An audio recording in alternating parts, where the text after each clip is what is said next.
Hello, welcome to Do It Yourself channel. Today I will show you where to find the options and how to turn on our instant lock with a side key in Samsung Galaxy S22. So what are we talking about?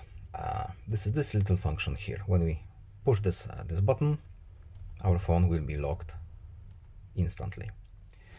There are a few options here that we can change. For example, we need to go to lock screen, of course. We have, if we have any pattern or password there, there will be visible secure lock settings options here. Confirm pattern, and here it is. Lock instantly with a side key. Right now, if we have a delay on our auto lock, when we